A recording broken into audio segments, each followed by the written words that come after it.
damai, rukun, tenteram, dan sikeleng-kelengan. Karena itulah suku Karo patut berbangga, karena nenek moyang suku Karo sejak mula ada, sudah mampu menciptakan tatanan kehidupan adat dan bermasyarakat sedemikian baiknya. Meski masyarakat Karo menganut kepercayaan yang berbeda-beda, namun di bawah tatanan adat Karo Sirulo, semua masyarakat hidup dengan rukun meski berbeda-beda agama.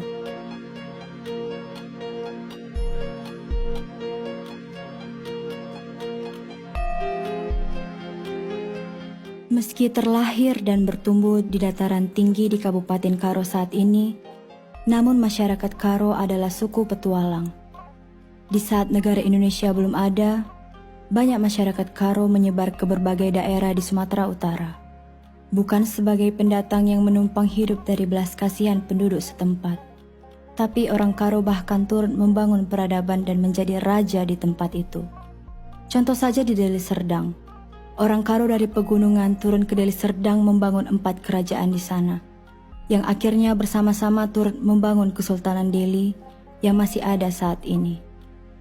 Pasca Indonesia merdeka, orang Karo yang petualang, pemberani, cerdas dan loyal banyak yang dipercaya menjadi pemimpin. Namun tak hanya di Kabupaten Karo sebagai tanah asal muasalnya.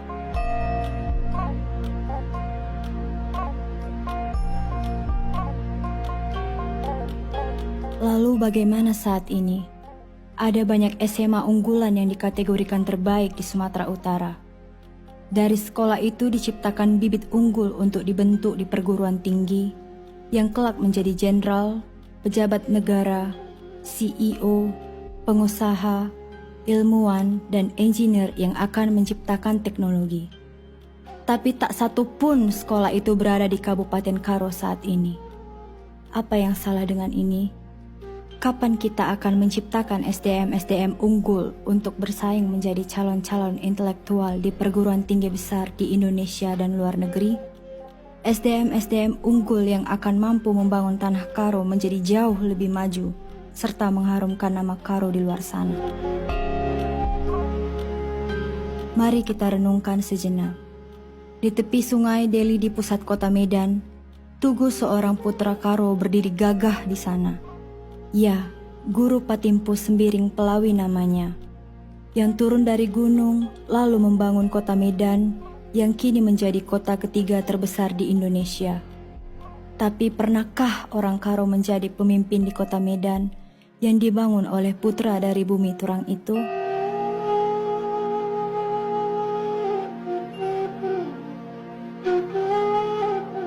Saat HUT RI di IKN, pakaian adat Karo terpilih menjadi pakaian terbaik. Ternyata bukan hanya kita, tapi orang lain juga merasa betapa indah dan uniknya pakaian adat kita. Pakaian dari hasil tenunan jemari Pernandan di Karo yang menciptakan motif yang indah dan bertambah megah dengan hiasan emas, lambang kejayaan peradaban Karo. Bukan hanya pakaian, tapi Karo itu memang indah keseluruhan. Lihatlah alamnya, selain subur juga sangat indah. Sehingga banyak objek wisata yang berkelas internasional yang dikunjungi banyak wisatawan mancanegara. Tapi kini tak banyak yang mengunjungi, seakan bunga di Karo tak lagi bersemi. Tenunan kita pun turut tak terlihat, hanya kita saja yang memakainya, itu pun karena kewajiban adat. Adat adalah produk intelektualitas dari nenek moyang kita yang harus kita jaga, karena itu adalah kekayaan. Begitulah selalu teriakan para budayawan. Tapi apakah teriakan budayawan akan lenyap di riuhnya zaman?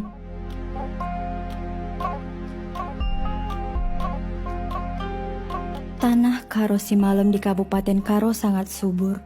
Tak ada yang bisa membantah itu. Berbagai komoditi unggul bisa kita tumbuhkan dan kita panen hasilnya dengan berlimpah. Tuhan menganugerahkan tanah yang subur dan indah, sehingga kita mampu bersuasembada pangan. Sisa-sisa yang tak habis kita makan, kita kirim keluar untuk kota-kota, dan bahkan negara luar yang mengantri untuk bisa membeli hasil pertanian kita. Petani-petani Karo kaya raya. berlimpah harta dan benda, sehingga kerja tahun pun ada dan meriah di setiap kota. Tapi kini, kota-kota mulai berpaling dari kita. Wortel yang dulu dari Karo, kini lewat regulasinya. Negara mengimpor wortel dari Cina, lebih murah katanya.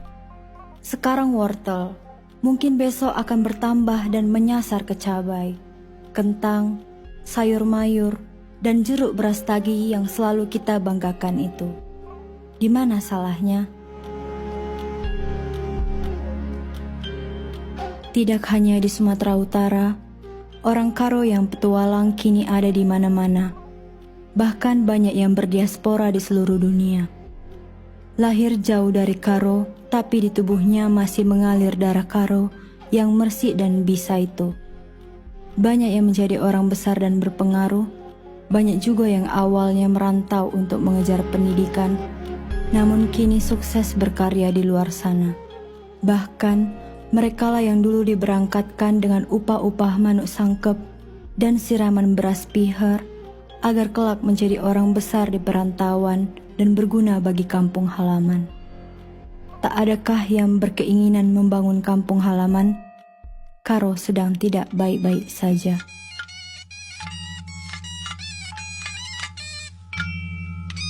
Muli kainan aku kesikap usaha kemulihan.